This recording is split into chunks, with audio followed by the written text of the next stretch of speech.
시편 65편 말씀 우리 함께 같이 봉독하겠습니다.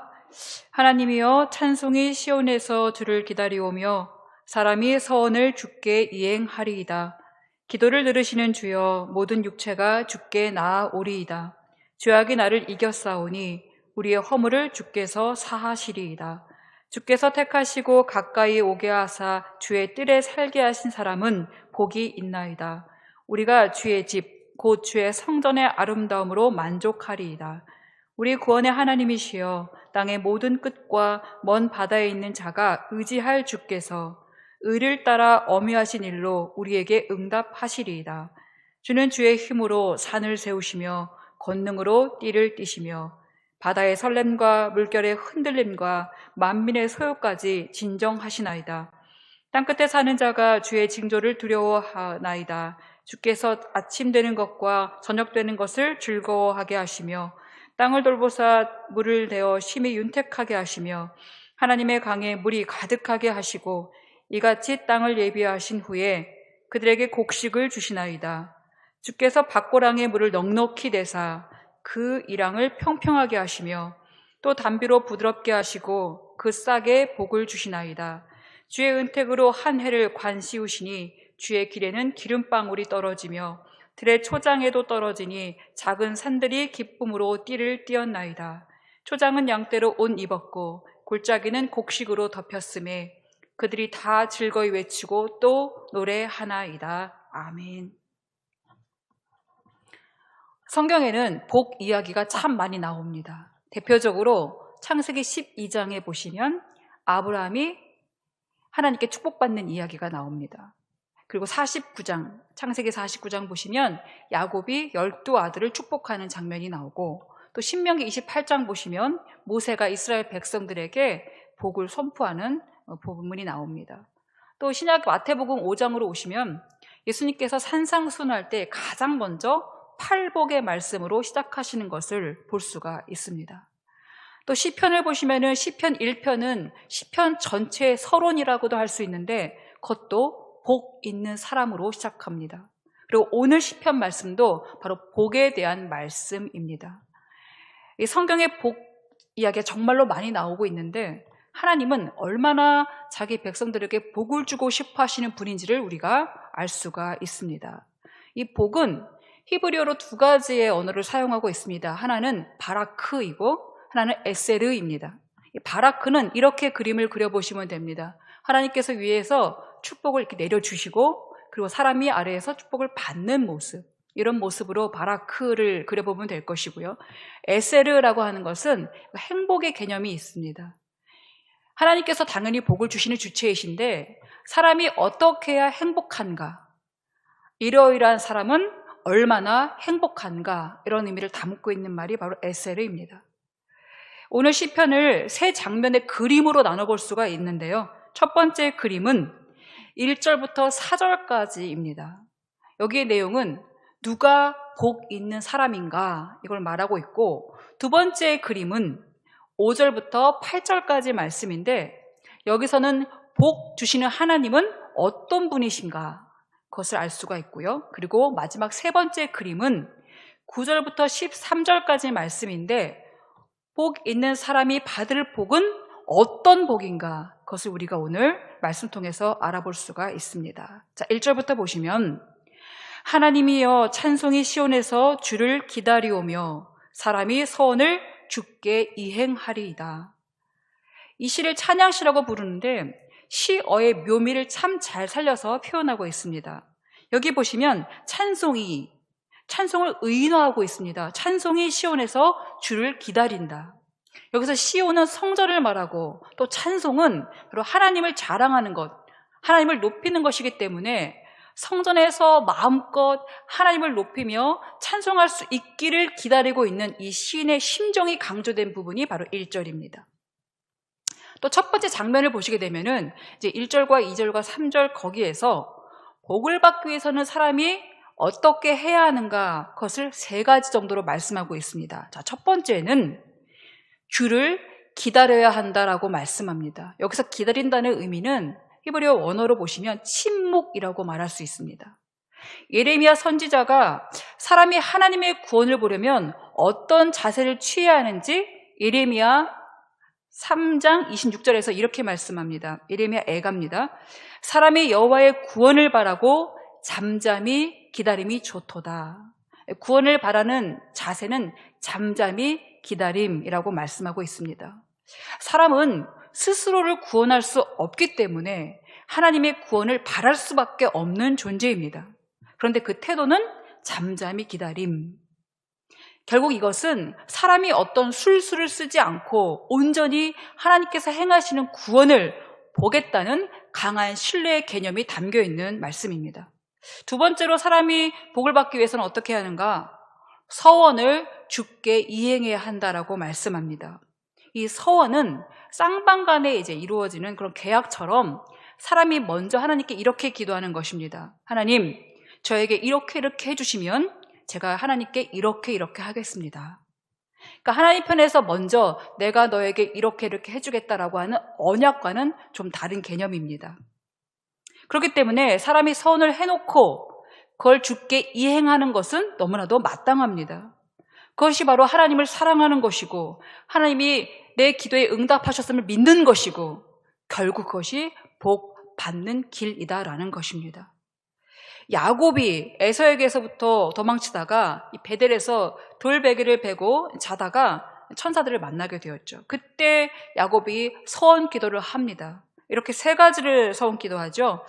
하나님께서 나에게 이 땅에 무사히 돌아오게 하시오면, 이렇게 해주시면, 첫 번째, 하나님께서는 나의 하나님이 될 것입니다.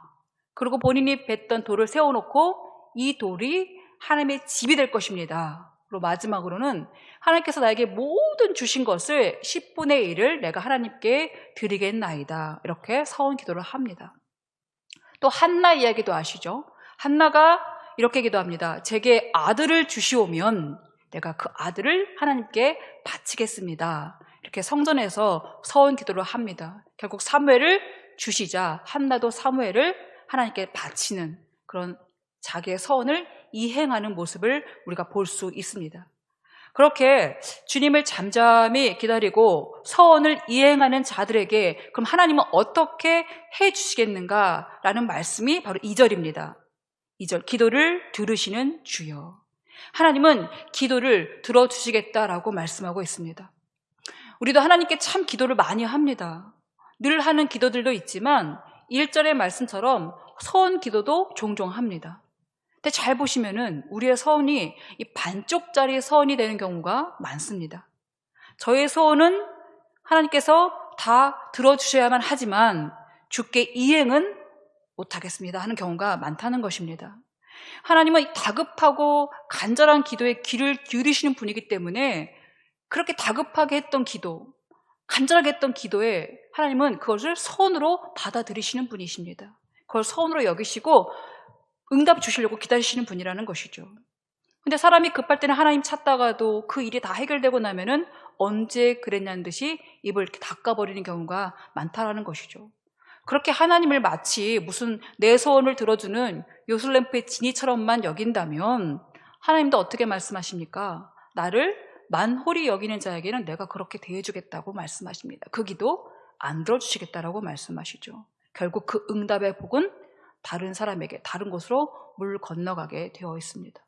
그래서 서원은 우리가 소원 성취의 기도가 아니라 기도할 때 성령님께서 내게 주시는 마음을 잘 분별해서 하나님께 서원하고 그리고 응답되었을 때에는 그 약속을 이행해야 바로 하나님께서 주시는 복이 우리에게 임하게 되는 것입니다. 우리가 복의 개념을 재정립할 필요가 있습니다. 단순히 내 소원 성취가 복이 아니라 성취되는 것이 복이 아니라 하나님을 찬송하고 하나님을 완전히 신뢰하면서 잠잠히 기다릴 때 그때 하나님께서 부어주시는 그 복, 그것이 진짜 참된 행복이라는 것입니다. 이제 내일이면 수능날입니다. 근데 이럴 때 온갖 종교의 신도들이 이제 막 자기들의 신을 부르면서 합격을 기원하는 기도를 드리죠. 아주 오래전의 일인데 실제 그런 일이 있었다고 하는데요. 가고 싶은 학교 정문에다가 그때는 엿을 또 붙였습니다. 정문에다가 붙여놓고 뭐 기도를 이렇게 어머니가 하셨다죠. 부처님이든 예수님이든 용왕님이든 어쨌든 간에 이 내 자녀 이 학교에만 붙여주시는 신을 내가 믿겠다. 그 엄마가 그 기도를 드리고 나서 어떤 신을 믿었는지는 이야기가 나와 있지 않습니다. 그런데 어쨌든 간에 이렇게 기도를 한다라는 것이죠. 세상 사람들은 이렇게 기도할지 몰라도 우리 믿는 사람들은 이렇게 기도해서는 안 됩니다. 하나님을 그런 내 소원 성취를 들어줘야만 하는 그런 죽은 우상들과 동등하게 여겨서는 안 된다라는 것입니다. 사람들이 자꾸 만들어야 되는 우상은 그냥 내 소원을, 엄밀히 말하면 내 욕망이 투영된 거울이나 다를 바가 없습니다. 그런 거울들이 내 소원을 들어줄 리가 만무합니다. 그러나 하나님은 어떻습니까? 살아 계시고 우리 한계를 뛰어넘어서 계시고 그리고 역사하시고 우리가 상상할 수 없는 복을 이미 다 갖고 계시면서 자기를 온전히 믿는 자들에게 언제든지 주시려고 다 마련해 놓으신 분이기 때문에 우리가 하나님을 정말로 믿고 그리고 하나님께서 말씀하신 바대로 행하며 살아간다면 그러면 하나님께서는 복을 한량없이 부어주시겠다고 말씀하고 계십니다. 또 그렇게 하나님의 말씀을 온전히 믿고 듣고 따라 행하는 자들을 바라보고 오늘 2절 뒤에 보시면 어떻습니까? 모든 육체가 하나님을 향해 나아오게 되는 것입니다. 그리고 우리 기도가 또 우리가 말씀대로 살아가는 것이 얼마나 중요한지 이 말씀 한 절에서도 충분히 볼 수가 있습니다.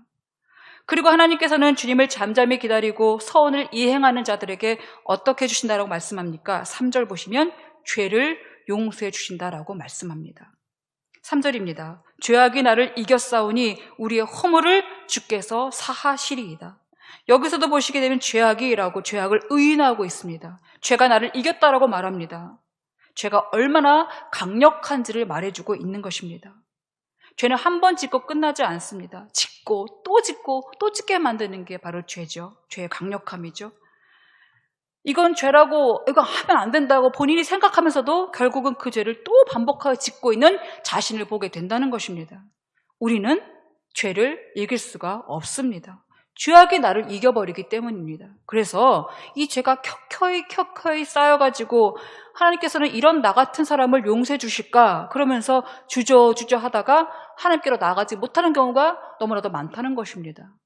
그러나 그렇게 쌓인 죄를 가지고 있다고 그 죄는 전혀 해결되지 않습니다. 죄만 더 지을 뿐입니다. 그래서 우리가 하나님은 어떤 분이신가를 빨리 깨달아야 합니다. 오늘 3절 말씀처럼 하나님은 그 어떤 허물도 용서해 주시는 분임을 우리가 알아야 한다는 것입니다. 사람이 사람의 죄를 용서할 수도 있습니다. 그러나 한계가 있습니다. 자기의 넓은 아량까지만 그 죄를 용서할 수 있다는 것이죠. 그러나 하나님은 어떻습니까? 용서하지 못할 죄가 없으신 분입니다.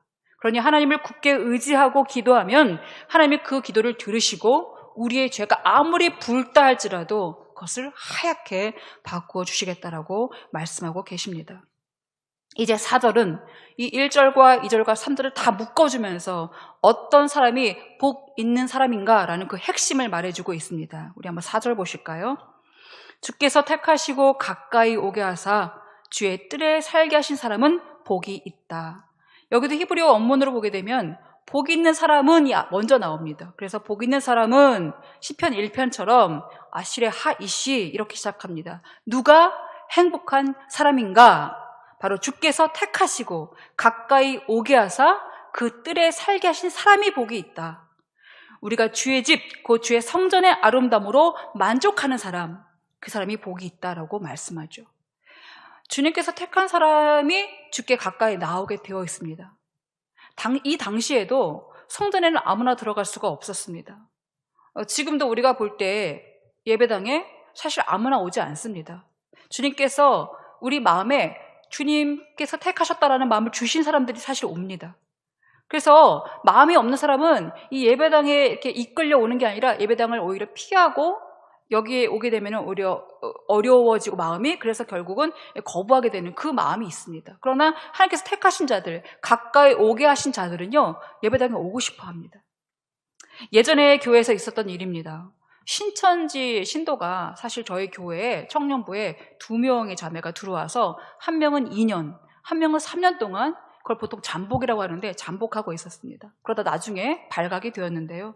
그때 그 자매들은 강단에서 들려오는 말씀을 안 들으려고 이렇게 귀를 막고 거부하면서 계속 그 몇 년간을 참고 견뎌왔다는 것입니다. 누군가는 말씀을 들을 때 눈물 흘리며 은혜 받는 그 말씀을 그들은 귀를 씻어내야 하는 그런 거짓 목자의 말로 들으면서 참고 있어야 하니 얼마나 힘들었겠습니까? 그래서 우리가 그걸 보면서 말씀은 아무나 들을 수 있는 것이 아니구나. 귀 있는 자가 말씀을 들을 수 있다라고 예수님께서 말씀하신 것처럼 바로 마음에 성령께서 그 말씀을 들을 수 있게 해주셔야 우리가 말씀을 들을 수 있다는 것입니다. 그래서 우리가 주님께 가까이 나와 막 찬송하고 기도하고 교제하고 이런 것들이 즐거운 사람들은요 정말로 복 있는 사람들이라는 것입니다. 그것이 바로 하나님의 자녀들이기 때문입니다. 여러분도 주의 성전에서 말씀 듣고 찬송하고 또 기도하고 교제하고 그리고 섬기고 서로 그리고 주님께서 주시는 그 평안과 행복을 맛보는 것이 정말로 좋다면 그럼 여러분 정말로 복 있는 사람들입니다. 행복한 사람이라는 것이죠. 이렇게 딱 첫 번째 장면이 마칩니다. 그리고 두 번째 장면을 보시게 되면은 5절부터 8절까지인데 여기에는 하나님은 어떤 분이신가, 그런 복을 주시는 하나님은 어떤 분이신가라는 것이 기록되어져 있습니다. 크게 보시면 창조의 하나님 그리고 구원의 하나님이심을 볼 수가 있는데요. 한낱 우상과 얼마나 다른지 확연하게 알 수가 있습니다. 5절입니다. 우리 구원의 하나님이시여 땅의 모든 끝과 먼 바다에 있는 자가 의지할 주께서 의를 따라 엄위하신 일로 우리에게 응답하시리이다. 여기서 하나님을 구원의 하나님이라고 말하고 있는데 여기 보시면은 그렇게 말씀하시는 이유가 땅 이 끝, 저 끝, 그러니까 즉 세상 모든 사람들을 말하죠.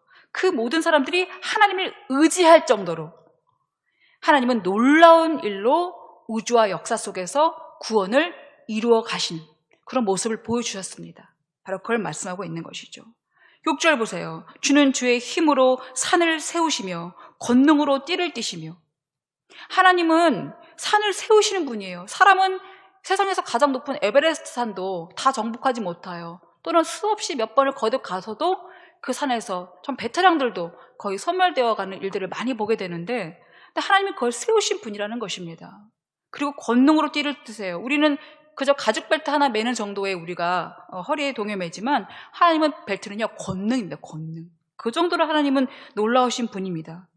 바로 그 하나님의 의로운 하나님이다라고 지금 말씀하고 있는데 하나님의 의를 말할 때는 보통 구원의 역사와 연결되어서 말합니다. 즉 가나안 땅을 정복한다던가 홍해에 대한 이적을 보셨던 그런 사건들을 사람들이 상상할 수 없는 그 놀라운 힘과 권능의 능력 그런 것들을 말할 때 그렇게 해서 구원을 이루시는 하나님 말할 때 의로운 하나님의 의를 말하고 있습니다. 지금 여기서 보시면은 어떻습니까? 5절 끝에 다시 한번 보시면 의를 따라 엄위하신 일로 우리에게 응답하시리이다. 즉 하나님이 그렇게 놀라운 일들로 바로 구원을 이루시는 분이다라는 말씀을 여기서 하고 있는 것이고요. 이어서 7절을 보시면은 바다의 설렘과 물결의 흔들림과 만민의 소요. 사실 이것은 시적으로 표현했기 때문에 되게 아름다운 언어 같지만 전부 다 바다, 물결 이게 다 악의 요소들입니다. 만민의 소요까지. 그러니까 결국 어떤 악의 세력도 다 잠잠케 하시는 하나님. 하나님의 권능이 얼마나 큰지 지금 보이시죠? 이렇게 권능으로 천지도 지으시고 또 구원도 이루시고 그리고 악도 잠잠케 하신 하나님께서 우리 기도에 응답해 주시는 분이라는 것입니다. 얼마나 놀라운 일입니까? 우리에게 복을 주시는 하나님. 그래서 8절에 보시면 이렇게 말하고 있죠. 땅끝에 사는 자가 주의 징조를 두려워하나이다. 주께서 아침이 되는 것과 저녁이 되는 것을 즐거워하게 하시며. 이거를 세 번역으로 좀 쉽게 여러분들에게 말씀드리면 이렇습니다. 땅끝에 사는 사람들까지 주님께서 보이신 징조를 보고 두려워 떱니다. 해 뜨는 곳과 해 지는 곳까지도 주님께서는 즐거운 노래를 부르게 하십니다. 두 문장이 이렇게 있는데 하나님의 구원하심의 큰 권능과 힘을 본 자들의 반응이 이렇게 두 가지로 나눕니다. 하나는 두려움, 하나는 즐거움. 누가 두렵고 누가 즐거울까요? 하나님의 구원을 받아서 주께 가까이 나오는 자들은 즐거움이 넘칩니다. 그러나 그렇지 못한 자들은 하나님의 권능을 볼 때마다 두렵을 수밖에 없다는 것입니다.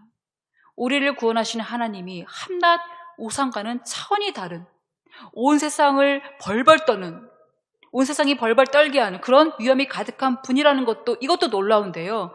그분이 하나님께 가까이 나오는 자들에게 주신 복이 얼마나 큰지가 이제 세 번째 장면에서 나타나고 있습니다. 9절부터 13절이 세 번째 장면인데요. 여러분, 이 장면은요 정말로 아름답습니다. 반복해서 또 읽고 또 읽고 보십시오. 정말로 아름답습니다. 한 해를 마치는 딱 시간이 되게 되면은 노랗게 물든 벼이삭들이 쫙 너른 들판에 가득합니다. 여러분, 아름답죠? 그걸 바라보면서 그저 감사밖에 나오지 않는 그 광경이 바로 오늘 이 마지막 장면입니다. 이게 바로 하나님께서 복을 주시는 광경인데요. 한번 그림을 그려보면서 이 말씀을 보겠습니다. 9절입니다.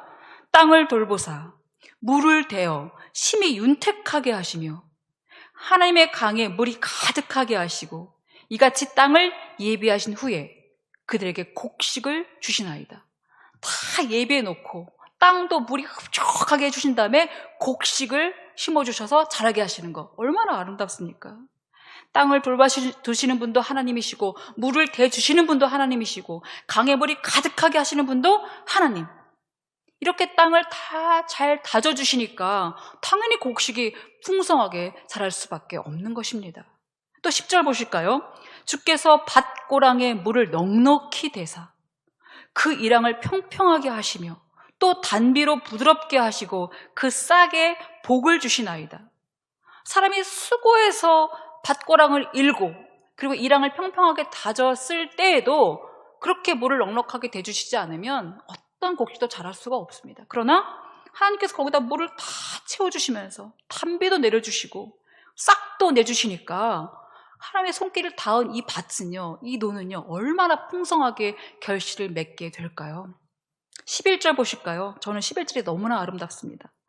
주의 은택으로 한 해를 관 씌우시니 주의 길에는 기름방울이 떨어지며 노랗게 익은 벼들이 쫙 펼쳐진 들판을 보는데 전부 그들이 관을 쓰고 노랗게 관을 쓰고 있는 모습으로 지금 시인은 비유하고 있는 것입니다. 정말 아름답죠. 주의 은택을 입어서 풍년을 맛보게 하시는 그런 하나님의 은혜가 이렇게나 아름답고 기름지고 풍성한 것을 우리가 보게 된다는 것입니다. 12절 말씀, 그래서 그 기름은 어디까지 흐릅니까? 들의 초장에도 뚝뚝 떨어지고요. 작은 산들이 기쁨으로 띠를 띱니다. 다 기뻐 춤춰요. 풍성하니까. 13절, 초장은 양떼로 옷 입었고 골짜기는 곡식으로 덮였음에 그들이 다 즐거이 외치고 또 노래합니다. 양떼가 초장으로 쫙 흩어져가지고 풀을 막 먹고 있는 그 모습을 마치 산이 양털 옷을 입고 있는 것처럼, 이게 시는 아름답죠. 이렇게 표현하고 있습니다. 얼마나 아름답습니까? 산이 양털 옷을 다 입고 있는 모습이에요. 벼도 풍성하고 양도 풍성하고 어디를 둘러봐도 빈 곳이 없어. 다 풍요뿐입니다. 이것이 하나님께서 복 주시는 모습이에요. 빈틈이 없이. 그 모습이 다 즐겁게 외치고 노래하는 모습 같다고 지금 시인은 노래하고 있습니다. 창조주 하나님, 구원의 주 하나님이 주시는 복, 어디 흠이 있습니까? 하나도 찾아볼 수가 없습니다. 이 복을 하나님은 주시려고 그 9절부터 13절을 탁 손에 뒤에 쥐고 이렇게 기다리고 계신다는 것입니다.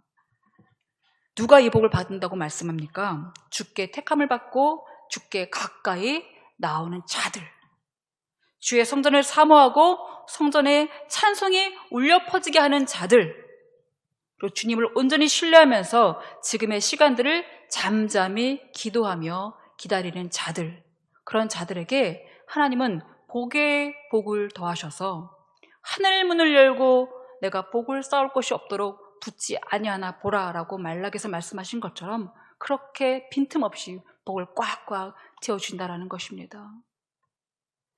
이 세 번째 장면을 한번 여러분 멀리서, 보통 그림은 멀리서 이렇게 봐야 된다고 그러죠. 멀리서 보세요. 멀리서 전체적으로 보면 얼마나 아름다운지 모릅니다. 푸른 초장의 양들이 한가득이고요. 금빛 들판이 아주 저 끝까지 차올라 있는 그런 모습. 그런데 이 그림은요, 가까이 보면 더 아름답습니다. 가까이 보게 되잖아요. 그러면 11절 말씀처럼 주의 은택으로 관을 쓰고 있는 하나하나의 곡식들이 마치 우리 한 사람 한 사람에게 하나님께서 복을 주셔가지고 그 복을 머리에 다 쓰고 있는 모습. 여기 계신 모든 분들이 머리에 복을 하나씩 다 쓰고 있는 이런 모습. 그런 모습을 지금 묘사하고 있는 것입니다. 오늘 이 말씀의 시편의 말씀에 이 그림들 3장의 그림을 놓치지 마시기 바랍니다. 첫 번째 그림, 우리가 하나님의 구원을 잠잠히 기다리고 서원을 이행하는 그런 모습.